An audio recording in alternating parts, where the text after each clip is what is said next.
subholding dan kontraktor kontrak kerjasama periode 2018-2023. Assalamualaikum warahmatullahi wabarakatuh. Saya Galang dengan NIM 64242285. Korupsi bukan sekedar istilah dalam berita, ia adalah musuh utama pembangunan. Korupsi adalah penyalahgunaan kekuasaan untuk keuntungan pribadi.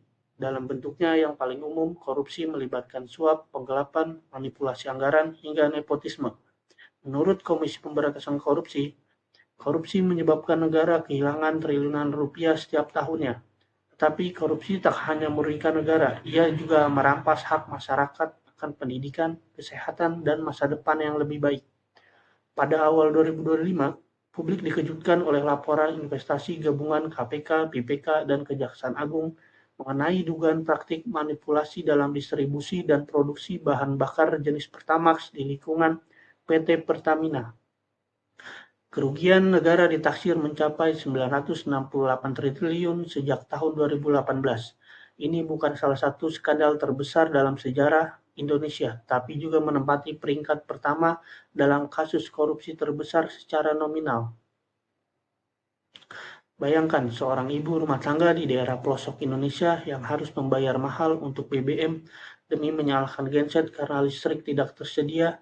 Ia membayar harga Pertamax yang tinggi, percaya bahwa uang itu digunakan untuk menyediakan layanan yang lebih baik. Namun, di balik layar, sebagian dari uang itu ternyata tidak masuk ke kas negara, melainkan ke kantong pribadi para pelaku korupsi.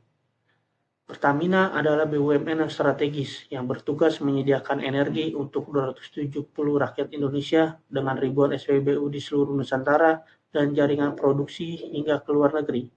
Pertamina seharusnya menjadi simbol kekuatan energi nasional. Namun, dalam beberapa tahun terakhir, kepercayaan publik menurun drastis akibat dugaan praktik tidak transparan dan pengelolaan internal yang buruk. Berdasarkan laporan Kementerian BUMN dan audit BPK, sejak 2018 ada inkonsistensi data produksi BBM, distribusi yang tidak sesuai, dan dugaan manipulasi laporan keuangan. Semua ini menunjukkan adanya praktik korupsi sistematik yang berlangsung secara bertahun-tahun. Kasus Pertamina bukan hanya soal angka, ini adalah contoh bagaimana korupsi dapat terjadi di institusi yang seharusnya menjadi tulang punggung ekonomi nasional. Ada 3 alasan utama mengapa korupsi seperti ini harus diberantas habis. Yang pertama, merusak kepercayaan publik. Korupsi menghancurkan keyakinan masyarakat terhadap negara dan lembaganya. Kedua, menghambat pembangunan.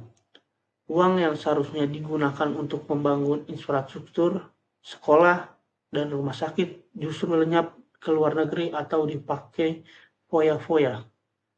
3. Mengurangi daya saing bangsa. Investor enggan masuk ke negara dengan budaya korupsi tinggi. Dari skandal ini, ada sejumlah pelajaran yang penting. Pengawasan ketat terhadap BUMN, audit harus dilakukan secara berkala dan transparan. Penerapan teknologi digital. Sistem distribusi dan keuangan Pertamina harus dilengkapi dengan teknologi blockchain atau sistem transparan berbasis AI. Penegakan hukum tanpa pandang bulu. Tidak boleh ada yang kebal hukum, bahkan pejabat tertinggi sekalipun. Pendidikan anti korupsi sejak dini. Budaya integritas harus ditanamkan sejak di bangku sekolah. Korupsi benalu pembangunan.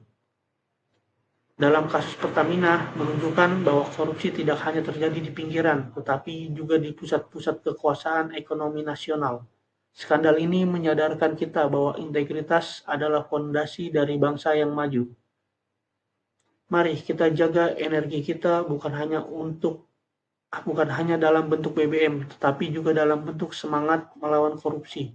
Karena jika kita membiarkan korupsi, kita bukan hanya kehilangan uang, tapi juga kehilangan masa depan.